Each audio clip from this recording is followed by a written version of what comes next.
దేశాభివృద్ధికి parameters చాలానే ఉన్నా, అందులో ముఖ్యంగా చూడాల్సింది ఆ దేశపు ప్రజల జీవన ప్రమాణాలు. మన దేశంలో గత 10 ఏళ్లలో ప్రజల జీవన ప్రమాణాలు ఎంత మేర మెరుగుపడ్డాయనేది తెలుసుకుంటే, దేశం ఎంత మేర అభివృద్ధి చెందిందో అర్థం చేసుకోవచ్చు. ముఖ్యంగా డెవలప్‌మెంటల్ ఇన్‌ఫ్రాస్ట్రక్చర్ కీలక పాత్ర పోషిస్తుంది. మౌలిక వసతుల్లో మెరుగైన రవాణా సౌకర్యాలు చాలా ముఖ్యమైనవి. అందుకే 2014లో అధికారంలోకి వచ్చిన ఎన్‌డీఏ ప్రభుత్వం ప్రజా రవాణా విషయంలో విప్లవాత్మక మార్పులు తీసుకువచ్చింది. దశాబ్ద కాలంలో వేల కిలోమీటర్ల రహదారులు విస్తరించగా, సాధారణ ప్రజలకు మెరుగైన ప్రయాణాన్ని అందించేందుకు రైల్వేలను అత్యంత ఆధునీకరిస్తూ వచ్చింది.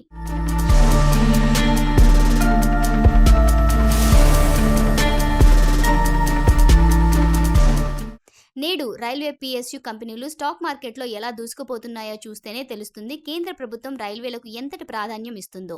2014కు ముందు, ఆ తర్వాత అన్నట్లు భారతీయ రైల్వే ప్రస్థానం పూర్తిగా మారిపోయింది.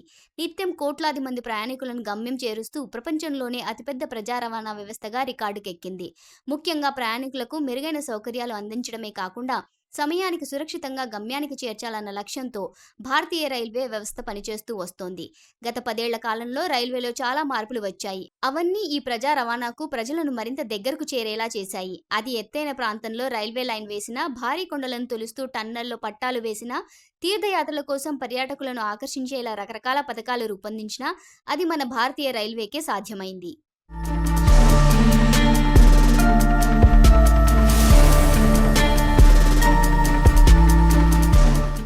సాధారణ రైళ్ల స్థానంలో వందే భారత్ రైళ్ల రాక ఈ వ్యవస్థలో సరికొత్త మార్పుకు నాంది పలికినట్లయింది. వందే భారత్ రైళ్లను సాక్షాత్తు ప్రధానమంత్రే ప్రారంభిస్తున్నారంటే వాటికి ఎంత ప్రాధాన్యత ఇస్తున్నారో అర్థం చేసుకోవచ్చు.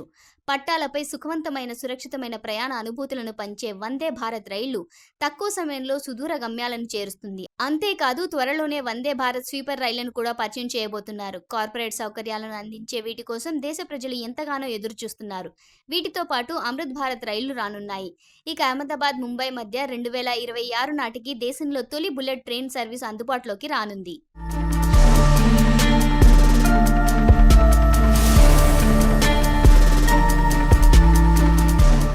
అందుకే మరికొన్ని రోజుల్లో ప్రవేశపెట్టనున్న బడ్జెట్లో రైల్వేలో మౌలిక సదుపాయాల అప్గ్రేడ్ కోసం గతం కంటే 30% అధికంగా, అంటే దాదాపు 3 లక్షల కోట్లు కేటాయించే అవకాశాలు కనిపిస్తున్నాయి. వచ్చే 5 ఏళ్ల కాలంలో 250 అమృత్ భారత్ రైళ్లు జనరల్, స్లీపర్ క్లాస్ కోచ్లతో ప్రారంభించాలని రైల్వే లక్ష్యంగా పెట్టుకుంది.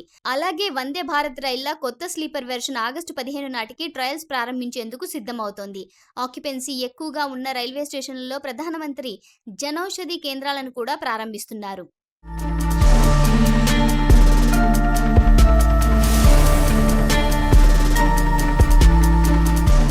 కేవలం సౌకర్యాలు, ప్రయాణ అనుభూతులు కల్పించడంలోనే రైల్వే ఆగిపోలేదు. పర్యావరణ పరిరక్షణకు తాను సైతం అంటూ అతిపెద్ద కార్యక్రమానికి శ్రీకారం చుట్టింది. ఇప్పటికే రైల్వే విద్యుదీకరణ 100% తీసుకొచ్చేందుకు ప్రయత్నాలు పూర్తి కానున్నాయి. ఈ ఏప్రిల్ వరకు 63,456 కిలోమీటర్ల రూట్ విద్యుదీకరించారు. ఇది మొత్తం బ్రాడ్ గేజ్ నెట్వర్క్లో 96% కంటే ఎక్కువ. ఇది 100% పూర్తయితే ప్రపంచంలోనే పూర్తి ఎలక్ట్రిక్ పై అయిన రైల్వేగా భారతీయ రైల్వే సువర్ణాక్షరాలతో చరిత్రకెక్కనుంది. అమెరికా, యూరప్ దేశాల్లో సైతం రైల్వేలు విద్యుదీకరణలో మనకంటే చాలా వెనుకబడి ఉన్నాయి.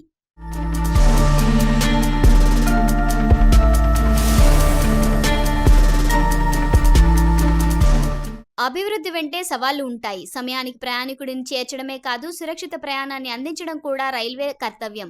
అందుకే కేంద్ర ప్రభుత్వం కవచ్ సేఫ్టీ మెకానిజాన్ని తీసుకువచ్చింది. అయితే ఇటీవల జరుగుతున్న కొన్ని ప్రమాదాల వల్ల రైల్వేలపై తీవ్ర విమర్శలు వ్యక్తం కావడంతో ఇక రక్షణపై కీలక చర్యలు తీసుకునేందుకు సిద్ధమవుతున్నారు. కవచ్ సిస్టమ్ కోసం ఈ బడ్జెట్లో కేటాయింపులు భారీగానే ఉండనున్నాయి.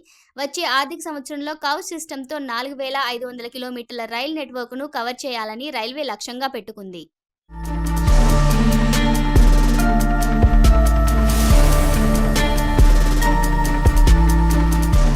ఒకప్పుడు రైళ్లలో కూర్చోడానికి సీట్లు దొరక్క టాప్ పైకి ఎక్కి ప్రయాణించిన రోజుల నుంచి నేడు ఇతర దేశాలకు కోచ్లను ఎక్స్పోర్ట్ చేసే సామర్థ్యానికి చేరుకున్నాం. అంతర్జాతీయ ప్రమాణాలతో వందే భారత్ ఎక్స్ప్రెస్ తయారీతో పాటు మరెన్నో సౌకర్యవంతమైన రైళ్లను పట్టాలెక్కిస్తున్న భారతీయ రైల్వే ఏకంగా విదేశాల నుంచి ఆర్డర్లు పొందుతోంది. ఇటీవల బంగ్లాదేశ్కు 200 ప్యాసింజర్ కోచ్లను సరఫరా చేసేందుకు ఆర్డర్ పొందింది. బంగ్లాదేశ్ నుంచి ఆర్డర్లు పొందడం ఇది 3వ సారి. అంతేకాదు, ఎగుమతులను మరింత పెంచుకోవాలనే లక్ష్యంతో పనిచేస్తుంది. ఇది మేక్ ఇన్ ఇండియా కింద నెరవేరిందని వేరే చెప్పక్కర్లేదు.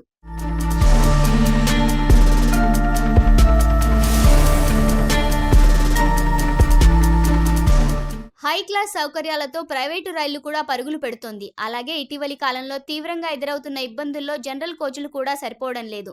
దీంతో ప్రతి రైల్లో జనరల్ కోచ్ల సంఖ్యను రెట్టింపు చేస్తామని ఇటీవలే రైల్వే మంత్రి ప్రకటించారు. ఇంత పెద్ద దేశంలో ప్రతి ఒక్కరికి కనెక్ట్ అయిన వ్యవస్థ ప్రభుత్వ నిర్వహణలోనే ఉన్న ఒక్క రైల్వే మాత్రమే. అలాంటిది లోపాలు లేకుండా ప్రజలకు అందించాలనే సత్సంకల్పంతో ఉన్న కేంద్రానికి మనమంతా తోడ్పాటు అందించాల్సిందే.